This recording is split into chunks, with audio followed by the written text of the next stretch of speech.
Hello everyone. Today we will talk about the 2 peso coin commemorative of the Philippines. The 1891 and 1991.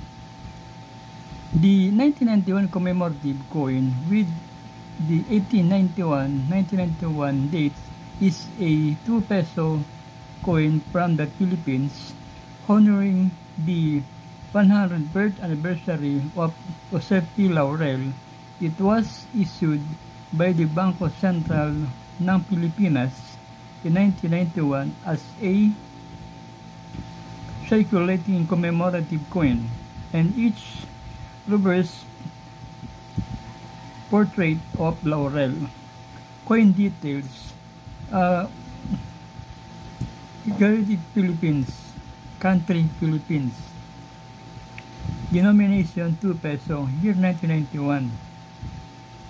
Commemorative: 100 the birth anniversary of Jose P. Laurel, 1891-1991.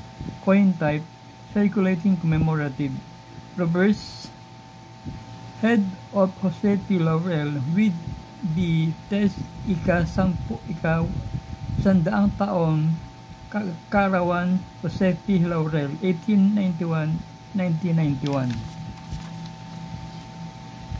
A 1991 peso 2 peso coin is generally worth a small amount, usually under $1 for a standard circulation coin. However, its specific value depends on its condition, grade, and a coin in pristine condition will be worth more than one that is worn. Standard circulation coins: a 1991 2 peso coin from general circulation is not particularly valuable, with a price of around 0.58 depending on each condition, according to Nomista. Different types. Be aware that there are different types of 2 peso coin. The 1991 circulating commemorative coin featuring Jose P. Laurel may have a slightly different value than the standard circulation 2 peso coin from the same year.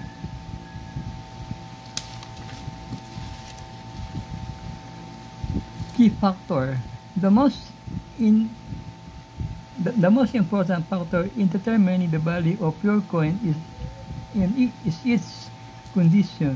A coin in mint condition will be worth more than one that is circulated and worn. How to tell different? There are two main types of 1991 2 peso coin: the standard circulation coin and the commemorative coin. To identify which one you have, you can check the date on the coin and the person or design featured on it. What to do if you want to know the exact value of your coin? It's best to check with a coin dealer or online resources that specialize in coins.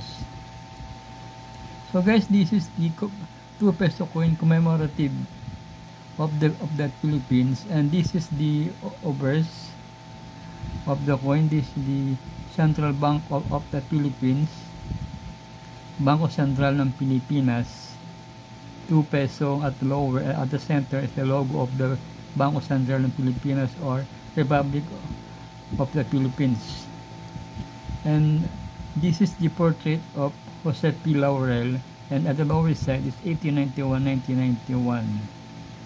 And also this the another one, 2 peso coin. This is the common coin, year 1985, 2 peso coin. And at the obverse, this is the coconut tree of the Philippines. But the commemorative coin, this one, this one is the most valuable because this is a commemorative coin. Anyway guys, thank you very much for watching my video, and please don't forget to subscribe and like my video. Thank you very much.